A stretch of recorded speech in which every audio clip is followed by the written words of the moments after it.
I am officially resigning as the eldest son of this family. Today was the day of the traditional memorial service. After 20 years of preparing every meal without fail, the eldest daughter-in-law collapsed on the kitchen floor in the early morning hours. Her wrists were swollen and her head was spinning, yet she forced herself back to her in-laws' house. In the kitchen, she worked alone as always, while in the living room, only the expensive beef brought by the second daughter-in-law received any praise. Since the eldest sister-in-law has no money or talent, she has to make up for it with her body. Those words drifted heartlessly across the dinner table once again.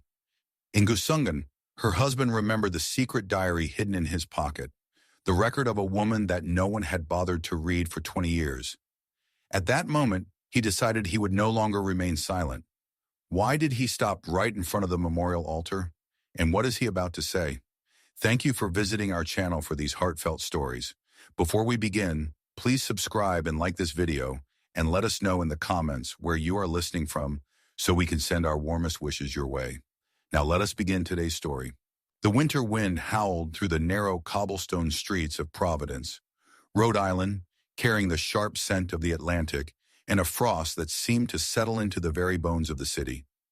High on College Hill, the Grand Harrington estate stood like a silent sentinel amidst the swirling fog. Inside the manor, the air was thick with the smell of lemon oil and old money, a stark contrast to the biting cold rattling the window panes. While the rest of the neighborhood lay tucked under heavy quilts, the kitchen of the Harrington house hummed with the lonely, rhythmic sounds of labor. It was 3 a.m., the hour when the world is caught between a memory and a dream.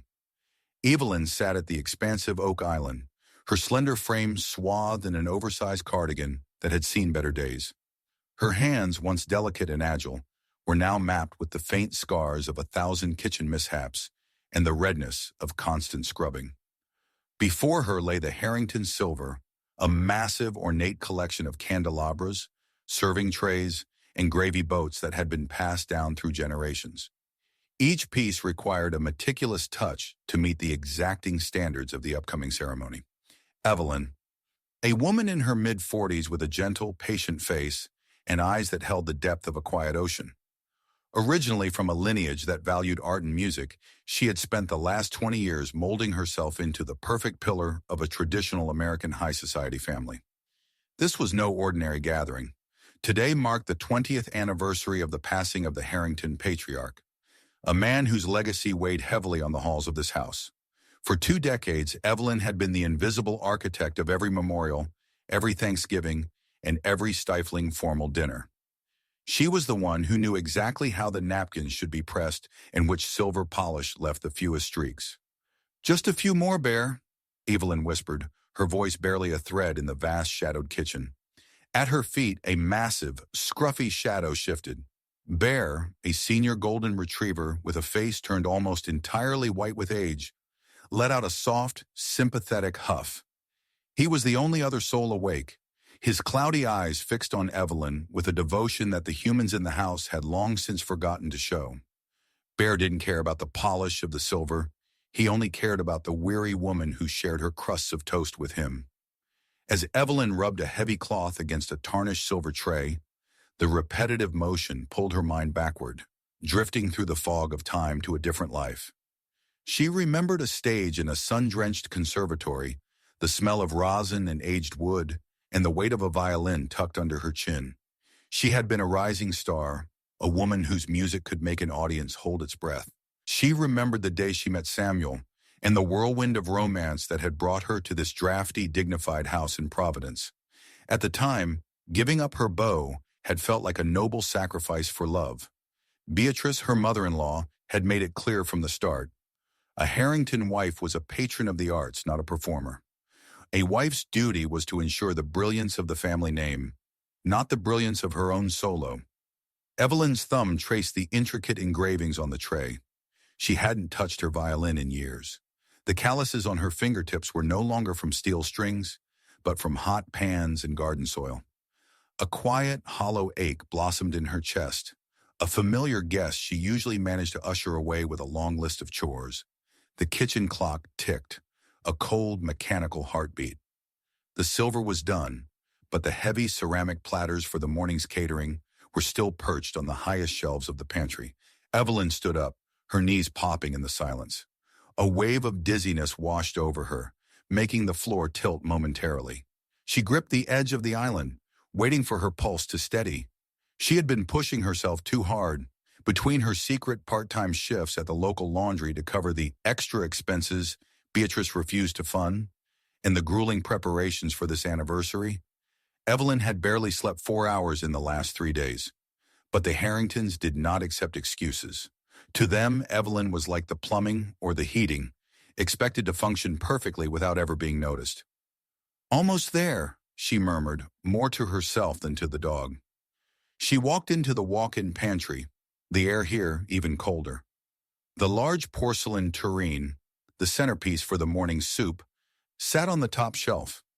It was a heavy Victorian-era piece, awkward and dense. Evelyn stepped onto the small wooden ladder, her muscles trembling with fatigue.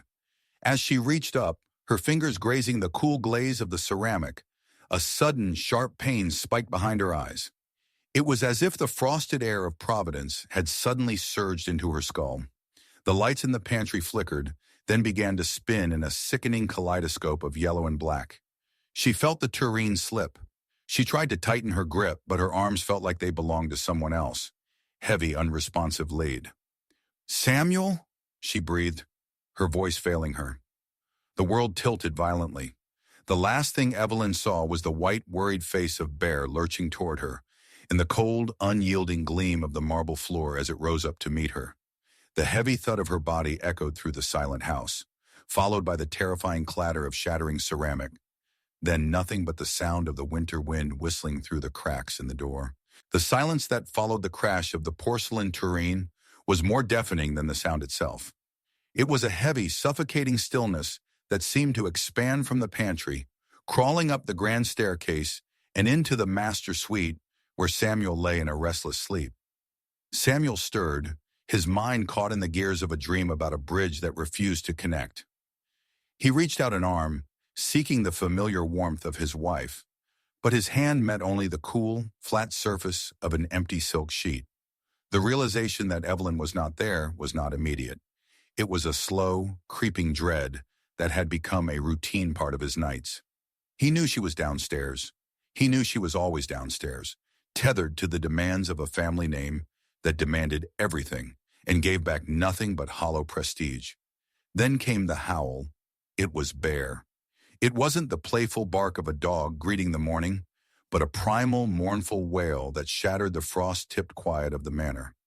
Samuel sat bolt upright, his heart hammering against his ribs like a trapped bird. He didn't grab a robe. He simply ran, his bare feet slapping against the cold mahogany floorboards. He descended the stairs 2 at a time, the dim moonlight casting long, skeletal shadows across the portraits of Harrington ancestors, who watched him with painted, judgmental eyes. "Evelyn?" he called out, his voice cracking.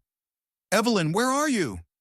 He reached the kitchen, and the sight that met him was a tableau of domestic tragedy.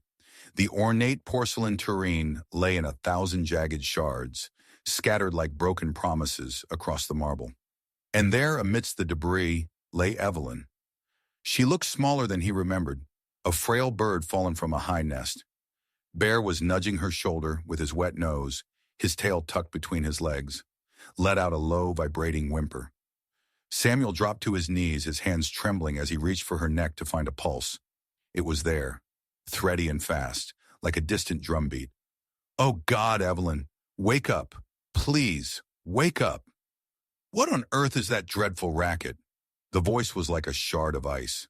Samuel looked up to see his mother, Beatrice Harrington, standing in the doorway. She was wrapped in a silk dressing gown of deep emerald, her silver hair perfectly coiffed even at 4 in the morning.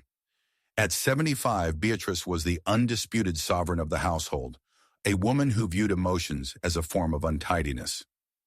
"Mother Evelyn collapsed," Samuel said, his voice thick with panic. "I think she's seriously ill. We need to call an ambulance." Beatrice stepped closer, her nose wrinkling as she surveyed the shattered porcelain. She didn't look at her daughter-in-law's face. She looked at the mess. "Look at the tureen," she sighed, her tone one of mild inconvenience rather than concern. "That was a wedding gift from the Vanderbilts. It's irreplaceable. "Mother, she's unconscious!" Samuel shouted, the rare burst of defiance echoing off the copper pots hanging from the ceiling. Beatrice adjusted her sleeves, her expression hardening into a mask of weary skepticism. "Don't be so dramatic, Samuel. It's a classic tactic. She's likely just exhausted herself and is now putting on a performance to avoid the heavy lifting for the memorial luncheon. I saw her leaning against the counter yesterday. She's been looking for a way out of her duties for weeks. Just carry her to bed and tell her she has 3 hours to recover before the caterers arrive." Without another word, Beatrice turned on her heel and glided back toward the stairs, the silk of her robe whispering against the floor like a snake in the grass. Samuel looked back down at his wife. For the first time in years, the veil of duty and tradition felt like it was being ripped away. He slid his arms beneath her, bracing himself to lift a weight he expected to be substantial. But as he stood, he nearly stumbled. Evelyn was light, terrifyingly so. It was as if she were made of nothing but bone and balsa wood. As he carried her up the stairs, Bear following closely behind with a heavy, rhythmic tread, Samuel looked down at the hand draped over his forearm. The skin was translucent, tracing the delicate blue veins beneath, but it was her palm that caught his eye. It was calloused and dry, marked with a network of fine red scars. Burns from the oven, nicks from the silver polish, the permanent indentation from years of gripping a heavy mop. This was the hand of a woman who had been at war with the house for 20 years. He laid her gently on their bed, the vastness of the mattress making her look even more diminished. He stayed with her, bathing her forehead with a cool cloth, watching her eyelids flutter in a shallow, fitful sleep. He felt a profound, aching guilt. How many times had he seen her working late and simply offered a tired thank you before heading to bed? How many times had he ignored the way her shoulders sagged under the weight of his mother's endless requests?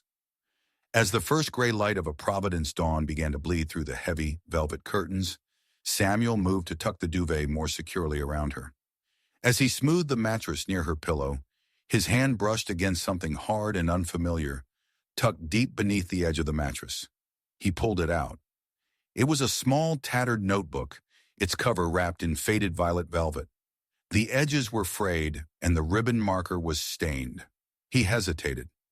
Samuel was a man of privacy, a man who respected boundaries, but the image of her lying on the kitchen floor and his mother's icy dismissal had opened a door in his mind that he couldn't close. He opened the first page. The handwriting was elegant but cramped, as if the writer were trying to fit a lifetime of secrets into a limited space. February 14th. The entry began from years ago. Samuel brought me roses today. Beatrice told me they were common and had them moved to the servants' entrance. I smiled and said it didn't matter, but inside I felt like the petals, dropped and stepped on. My violin is in the attic now. I can hear it crying sometimes when the wind is high, or perhaps that's just me. Samuel felt a cold shiver that had nothing to do with the Rhode Island winter. He flipped through the pages, his eyes catching fragments of a history he had lived through, but never truly seen. August 12th. Candace arrived for the weekend. Candace Harrington, Samuel's sister-in-law, was a woman whose ambition was matched only by her sharp tongue. She was married to Samuel's younger brother Thomas and lived in a high-rise in Boston, visiting Providence only to remind everyone of her superior status. Candace laughed at my shoes today, the diary read. She said they were sturdy, a code word for poor.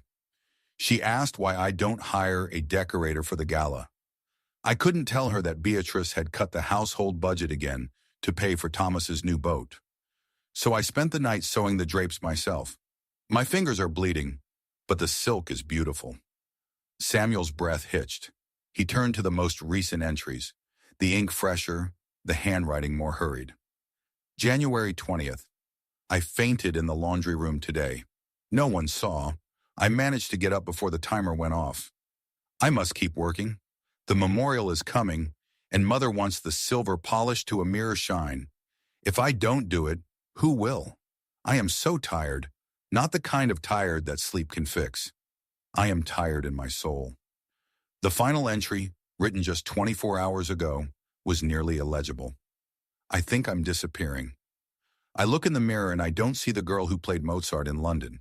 I see a shadow. Just one more day. I just need to get through the memorial. Then maybe I can rest. If God is kind, he will let me sleep for 100 years. Samuel closed the book, the violet velvet feeling like lead in his hands. He looked at Evelyn, her breathing still shallow, her face a mask of exhaustion. Outside, the city of Providence was waking up, the sound of early traffic beginning to hum. But inside the Harrington Manor, the silence had finally been broken, not by a sound but by the weight of a woman's hidden truth.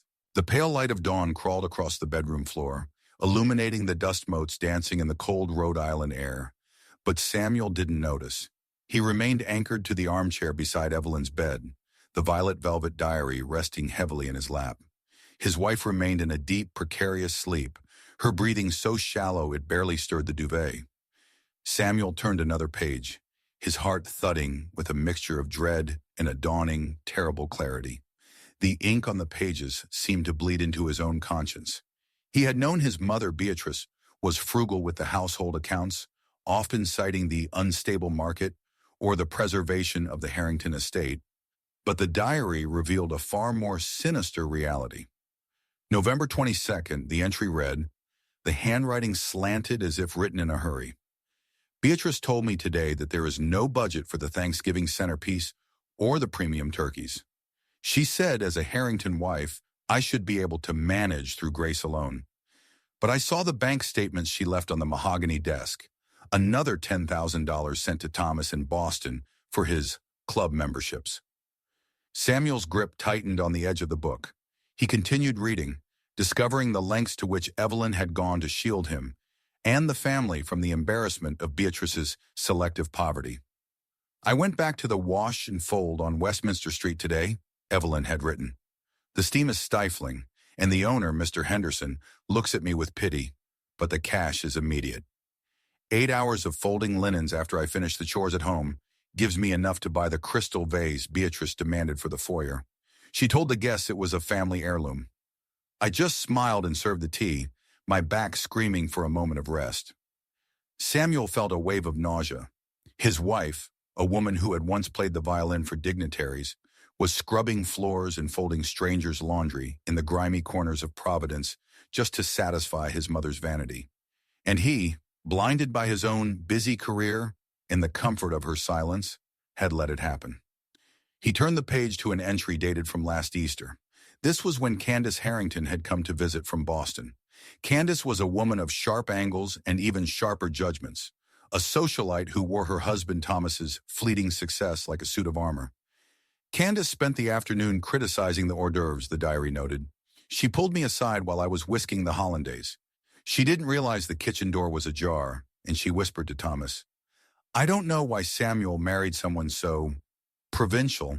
She has no real pedigree, no education beyond a music school. She truly is only fit for the kitchen. It's a mercy Beatrice keeps her busy, or she might try to speak in public.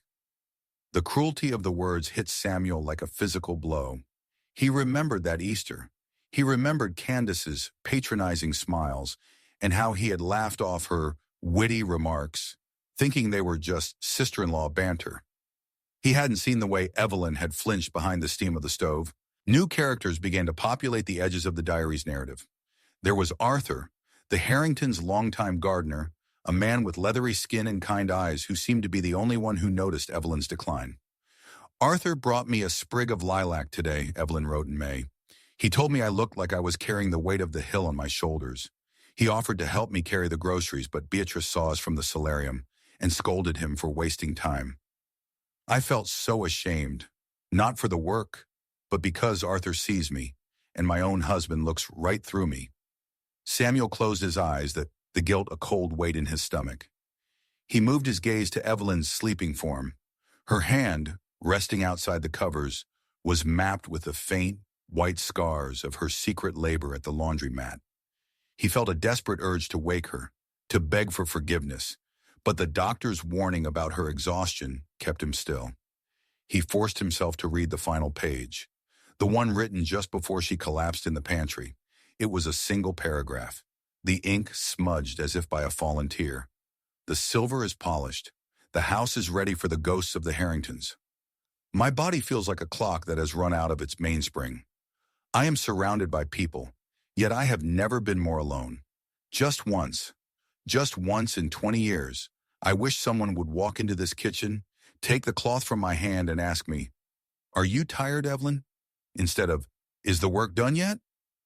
The book slipped from Samuel's hands and landed with a soft thud on the carpet. He buried his face in his palms, and for the first time in his adult life, a Harrington man let out a broken, jagged sob. The tradition he had upheld was a tomb, and he had been the one holding the door shut on the woman he loved. Beside him, Bear let out a low, sympathetic whine and rested his heavy head on Samuel's knee. The dog's eyes were filled with an ancient, knowing sadness. Samuel stood up, his legs shaking. He didn't go back to sleep. Instead, he walked to the window and watched the sun finally crest over the Providence skyline. The city was beautiful, gold-leafed in the morning light, but the house behind him felt like a hollow shell. He looked at the diary on the floor. The GD techniques of emotion, transformation, and justice were no longer abstract concepts. They were a roadmap for the war he was about to wage against his own family. He looked at the clock. In 4 hours, the memorial luncheon would begin. Beatrice would expect him to be dressed in his finest suit, playing the part of the grieving, dignified son. Candace would arrive with more snide remarks and gifts bought with money Evelyn had bled for. Samuel reached down and picked up the violet book. He wouldn't hide it. He wouldn't put it back under the mattress. He tucked it firmly under his arm. The silence of the Harrington Manor was about to be broken by a voice that had been stifled for far too long. The grandfather clock in the foyer chimed 10 times, its heavy brass pendulum swinging like a guillotine blade. Evelyn's eyes fluttered open to a room saturated in soft gray light. The dizziness remained, a persistent hum at the base of her skull, but the instinct of 20 years was stronger than any physical ailment. She remembered the shattered porcelain, the cold floor, and the looming deadline of the Harrington Memorial.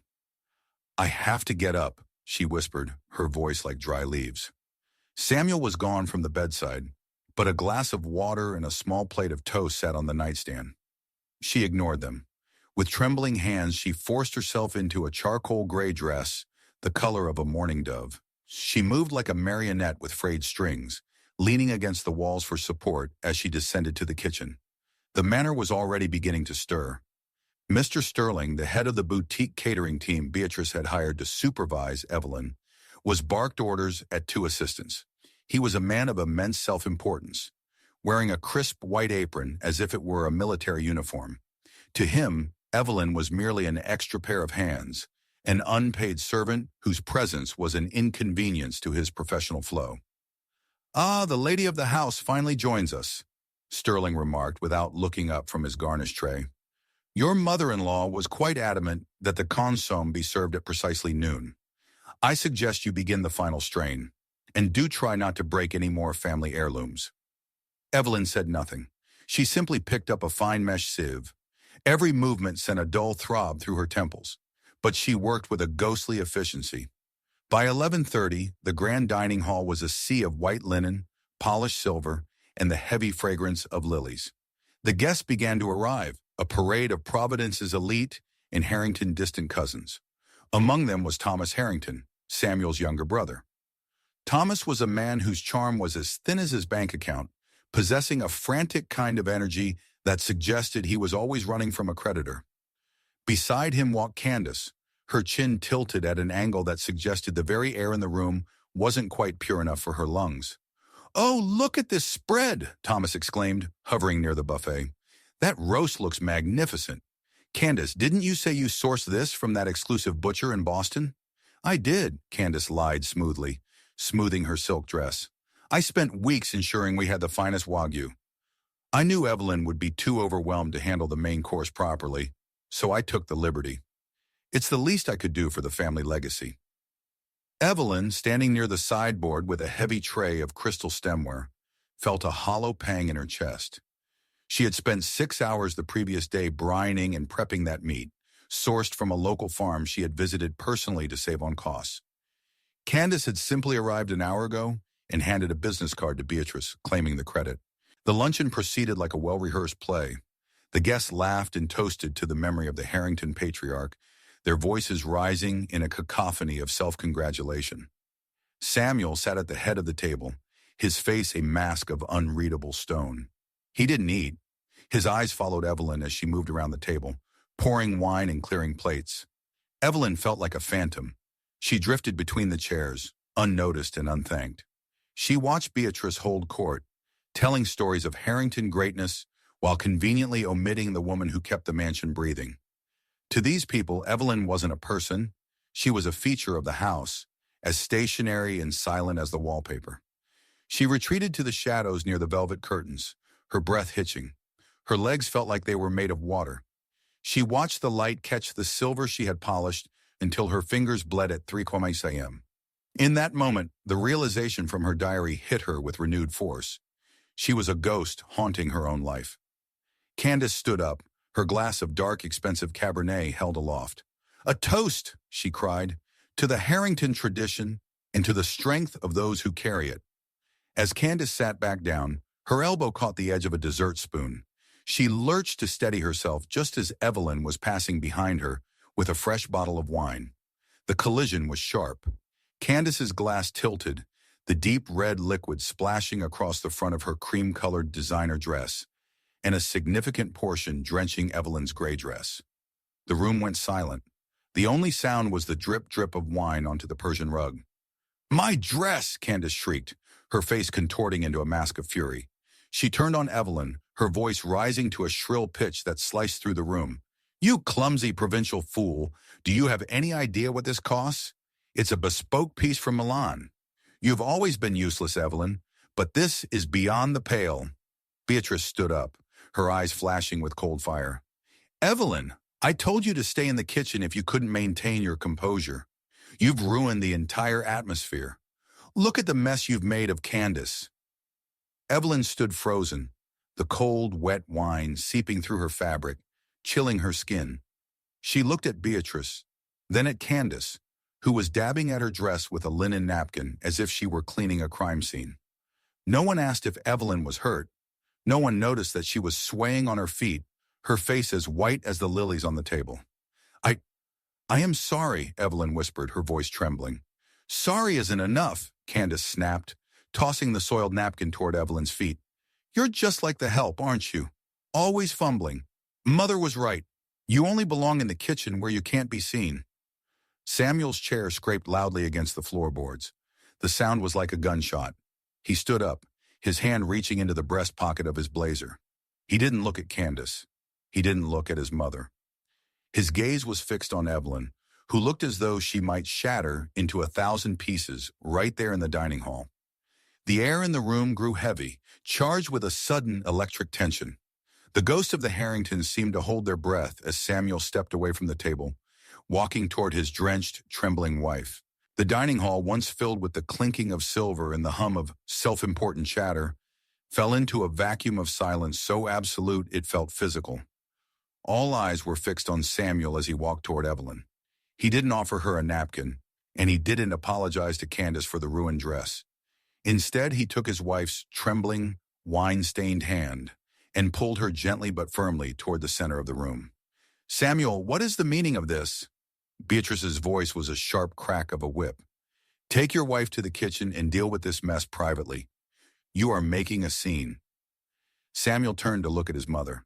For the first time, the deference that had defined his relationship with her was gone, replaced by a cold, hard clarity.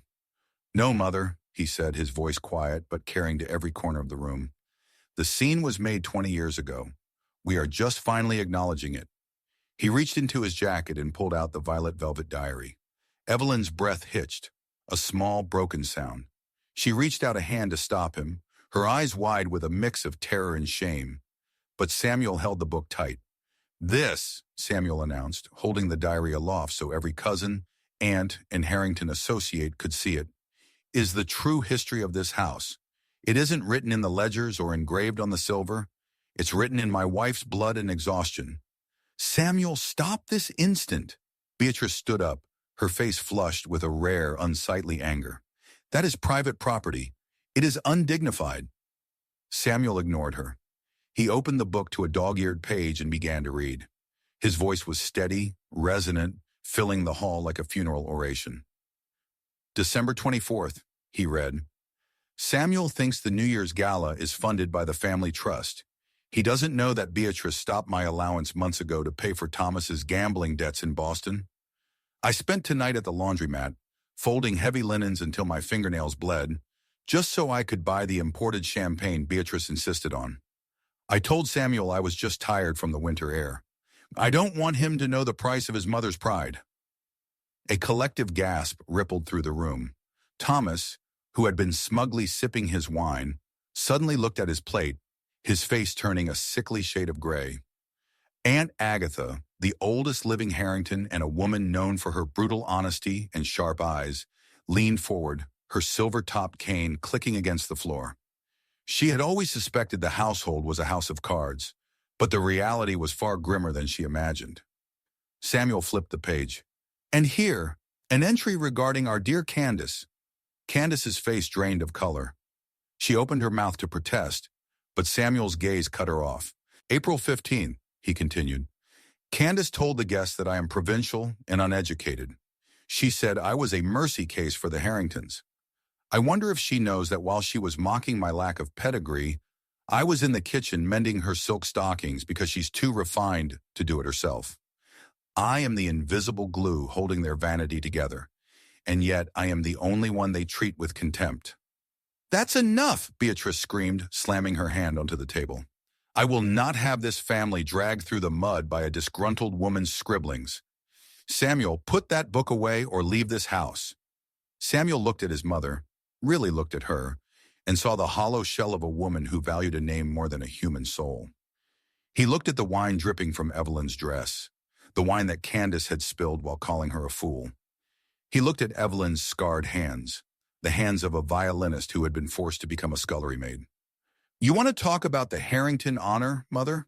Samuel asked, his voice dropping to a dangerous, low vibrato. You want to talk about the tradition we are honoring today? He stepped toward the head of the table, his presence commanding the room in a way he never had before. He looked at the portraits on the walls, the long-dead men and women who had built this legacy. For 20 years, Samuel said, his voice rising, I walked through these halls with my eyes closed. I let my wife disappear so I could live in the comfort of your tradition. I watched her grow thinner, quieter, and more broken, and I told myself it was just the weight of being a Harrington. I was a coward. He turned back to the guests, his eyes blazing with a fierce, protective fire. But today, the silence ends. My wife is not a servant. She is not a mercy case. She is a woman of grace and talent that none of you deserve to stand beside. He looked directly at Beatrice, who was trembling with a mixture of rage and the sudden, terrifying realization that she was losing control. You said this house was built on honor and ancestral dignity, Samuel declared, the words ringing out like a bell. But you lied. 20 years of history, and I finally see the truth. This house was not built on the Harrington name. This house was not built on the pride of our forefathers. He reached out and took Evelyn's hand again, lifting it so everyone could see the calluses and the wine stains. This house, Samuel proclaimed, his voice echoing in the sudden, frozen stillness of the hall, was built on the blood, the sweat, and the silent tears of Evelyn. It was built on the ruins of her dreams. And I will not allow one more drop of her life to be sacrificed for this ghost of a legacy. The Sayadayo trow was a physical weight in the room. Evelyn began to weep, but they were not the quiet, shamed tears of a ghost. They were the ragged, heaving sobs of a woman who had finally been heard. Samuel pulled her into his arms, shielding her from the stares of the clan. Beatrice sank back into her chair, her face a mask of defeat as the murmurs of the guests began to rise like a tide. The banquet of ghosts was over. The truth had arrived, and it had a voice that could no longer be silenced. The echoes of Samuel's declaration had barely settled when the room shifted from stunned silence to a low, ominous murmur. The guests, once complicit in their indifference, now looked at the head of the table with a mixture of voyeuristic hunger and growing disdain. Beatrice sat rigid, her hands trembling as she clutched the lace tablecloth, her power evaporating like mist under a harsh sun. You talk of honor, Samuel, Candace spat, her voice shrill as she tried to reclaim the narrative. But you are airing dirty laundry in front of everyone. Your wife's incompetence with the budget is common knowledge. If she had to work at a laundromat, it was likely to cover her own foolish mistakes. Samuel didn't flinch. He reached back into his blazer and pulled out a manila envelope he had tucked away earlier that morning, a collection of documents he had retrieved from the study while Evelyn was resting. I thought you might say that, Candace, Samuel said, his voice dropping to a terrifyingly calm level. So I did some digging into the Harrington Education Trust, the fund intended for my children and the younger cousins. He pulled out a series of bank statements and spread them across the table, right next to Candace's spilled wine. Evelyn was blamed for the missing household funds for years, Samuel announced, looking directly at a new face in the crowd. Mr. Bennett, the family's longtime accountant. Bennett was a stooped man with thick spectacles and a nervous habit of smoothing his comb over, a man who had spent decades looking the other way to keep his job. Mr. Bennett, Samuel called out, would you like to explain these withdrawals? The ones signed by Thomas but authorized through a secondary card held by Candace? The $50,000 spent at boutiques in Paris and Milan last autumn, while Evelyn was scrubbing floors to buy groceries? Mr. Bennett withered under the gaze of the entire room. He stammered, looking toward Beatrice for protection, but found none. I was told it was for family representation expenses, Mr. Harrington. Mrs. Candace insisted it was necessary for the Harrington image in Boston. The room erupted. Aunt Agatha slammed her cane against the floorboards. Image? Representation? She barked.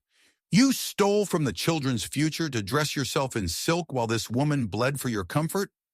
It's a disgrace. The relatives who had for years accepted Beatrice's narrative that Evelyn was a financial burden now turned their eyes toward the woman in the wine-stained gray dress. They saw her through a different lens, not as a provincial outsider, but as the sacrificial lamb of their own lifestyle. Cousins who had ignored her greetings now looked at their feet, a heavy, suffocating guilt filling the air. Thomas reached for the papers, his face a mask of panicked sweat. Samuel, let's talk about this in the study. You're overreacting. Families help each other. Families don't exploit their own, Thomas, Samuel replied, his voice cold and final. And they don't blame the victim for the crime. Beatrice finally spoke, her voice a hollow rasp. Samuel, enough. You have made your point. You are destroying everything I spent a lifetime building. No, Mother, Samuel said, walking back to Evelyn's side. You destroyed it the moment you decided that a person's soul was worth less than a silver platter. You allowed this woman, who loved me, who loved this family, to be treated like a servant in her own home. You watched her disappear, and you did nothing but demand more. Evelyn, who had been leaning against Samuel, finally straightened her back. She looked at Beatrice, not with the fear of a subordinate, but with the profound, weary pity of a survivor. She didn't need to speak. Her silence was a louder indictment than any shout. Samuel didn't wait for a rebuttal. He didn't wait for the guests to finish their wine or for the catering staff to clear the ruins of the luncheon. He reached down and took Evelyn's hand. Her fingers were cold, but for the first time in 20 years, they weren't trembling. We're leaving, Samuel said. You can't, Beatrice whispered. The ceremony, the guests. The ceremony ended the moment the truth was told, Samuel said. He didn't look back as he led Evelyn toward the grand foyer. Bear, sensing the shift in the house, let out a sharp, decisive bark and trotted ahead of them, his white-tipped tail wagging with a renewed purpose. Behind them, the sounds of the Harrington clan began to swell. Thomas and Candace arguing, Aunt Agatha's voice rising in condemnation, and the heavy rhythmic thud of Beatrice's cane as she tried to maintain a world that no longer existed. They stepped out onto the porch. The Providence fog had thickened, a white swirling shroud that erased the street and the neighboring mansions. It was cold, biting, and damp, but as Evelyn breathed it in, it felt like the first clean air she had ever tasted. Samuel opened the door to their old sedan. He didn't take the luxury SUV that Beatrice had gifted them for appearances. He took the car he had bought with his own money, the one Evelyn had used for her secret trips to the laundromat. As they drove down College Hill, The grand Harrington Manor disappeared into the gray mist behind them. All the silver, all the portraits, and all the tradition were left to rot in the silence. Evelyn looked at her hands in the dim light of the dashboard. The wine stains were still there, but beneath them, the scars felt less like marks of shame and more like badges of endurance. "Where are we going?" she asked softly. "Away," Samuel said, his hand finding hers over the center console. "To a place where nobody cares about your pedigree and everyone wants to hear you play." The night was ahead of them, dark and uncertain, but as the city lights of Providence faded into the distance, the weight that had crushed Evelyn's heart for 2 decades finally began to lift. They were heading toward Boston, not to the high-rises and the social circles of Thomas and Candace, but to the quiet, salt-sprayed corners where healing could begin. The GD technique of justice and redemption was complete. The wicked had been exposed, the truth had been rewarded, and the unlikely hero had claimed his wife's freedom. The drive from Providence to Boston was a journey through a changing world. As the heavy, historic stone of the Harrington estate faded into the rearview mirror, the air began to shift, losing its suffocating weight of lemon polish and ancient expectations. By the time they reached the outskirts of the city, the salt spray of the Atlantic was thick in the air, a wild, cleansing scent that seemed to scrub at the edges of Evelyn's tired spirit. Samuel had chosen a small, weather-beaten cottage in a quiet corner of South Boston, near the edge of the harbor. It was a place of gray cedar shingles and a wide wooden porch that looked out over the restless, blue-green water.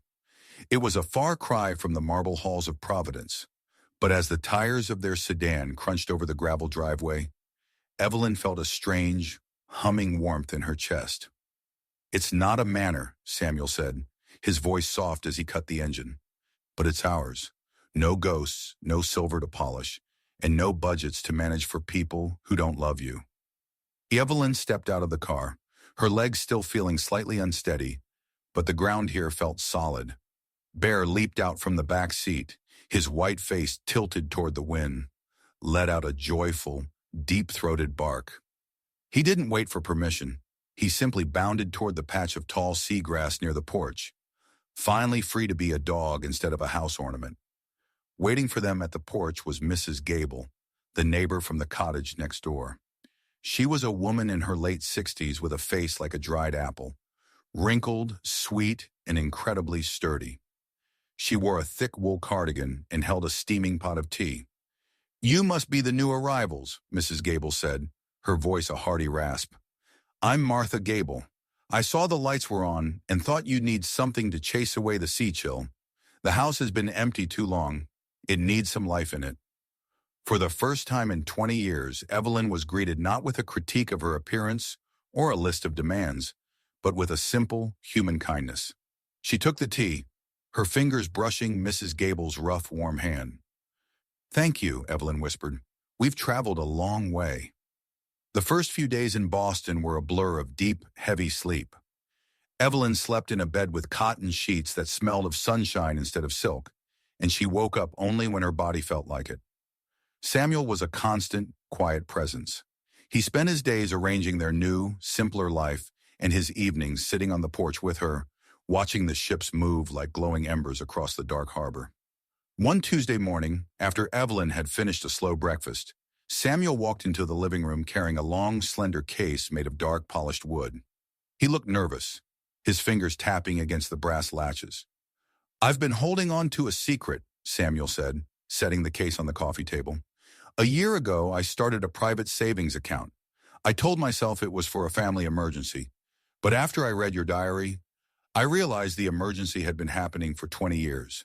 He clicked the latches open. Nestled in a bed of deep crimson velvet was a violin. It wasn't just any instrument. It was a handcrafted masterpiece from a small luthier in Cremona, its wood glowing with the color of aged honey and fire. Evelyn gasped, her hand flying to her mouth. She reached out, her fingers trembling as she traced the elegant curve of the F-holes.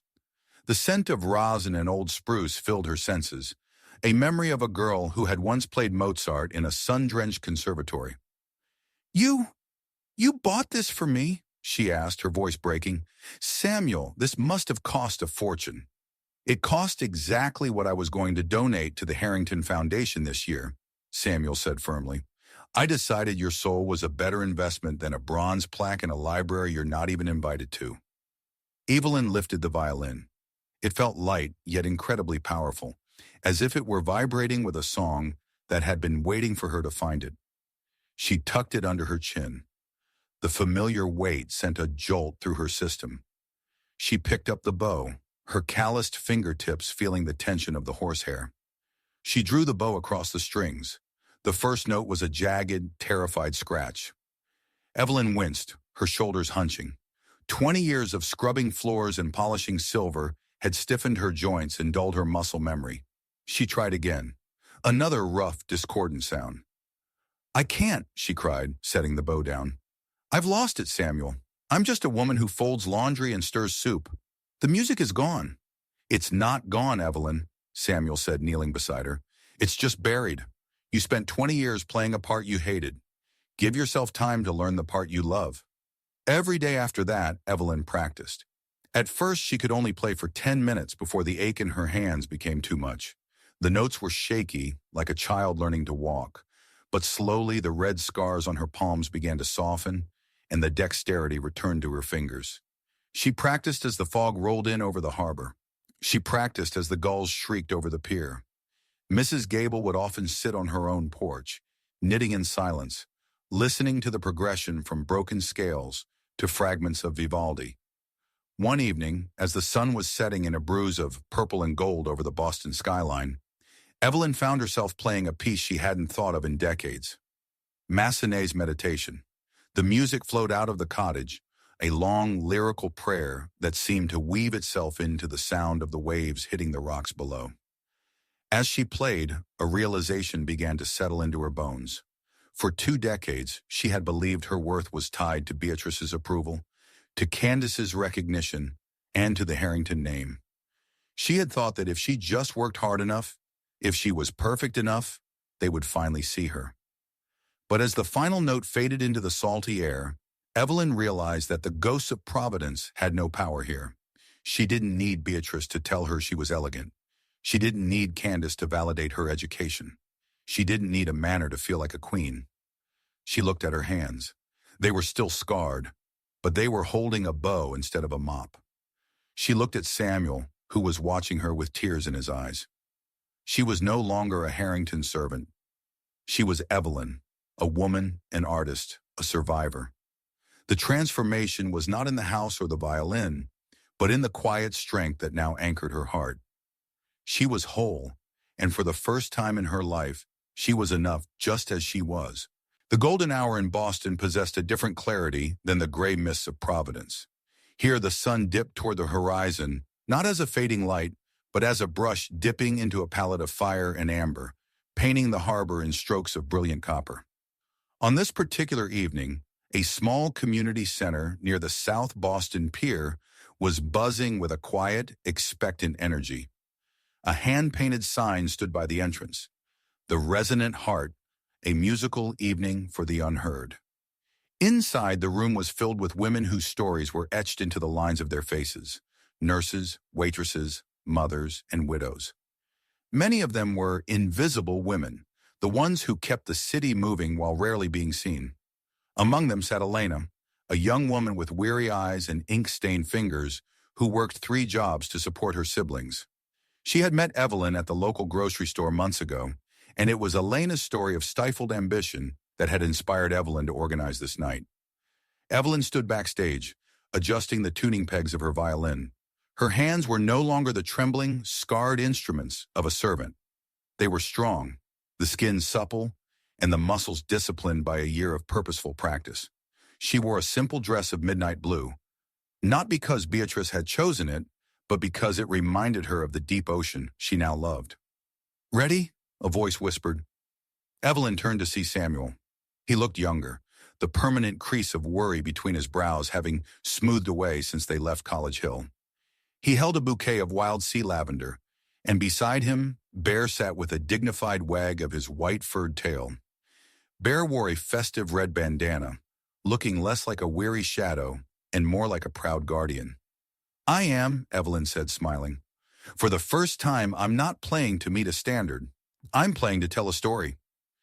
As she stepped onto the small wooden stage, the room fell into a respectful silence. Evelyn didn't begin with a difficult concerto.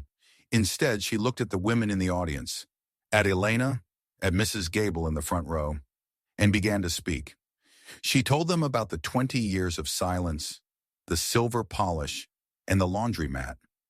She told them that music isn't just notes on a page. It's the sound of a soul reclaiming its right to breathe. Then she raised her bow. The music that emerged was a transformation hook in its purest form.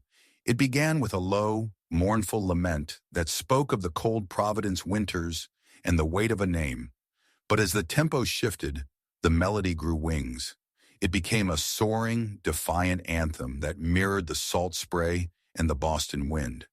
It was the sound of a healing journey, every note a step away from the pantry floor and toward the light. In the middle of the performance, Evelyn's mind drifted for a moment to a letter that sat on her desk back at the cottage. It had arrived a month ago, bearing the heavy Harrington wax seal. Beatrice had written it herself. The handwriting was shaky, the once sharp letters now stumbling across the parchment. The letter spoke of a silent house, of Thomas's mounting legal troubles, and of Candace's departure. It contained the words Evelyn had waited 2 decades to hear. I was wrong. I let pride blind me to the treasure in my own home. Please come back.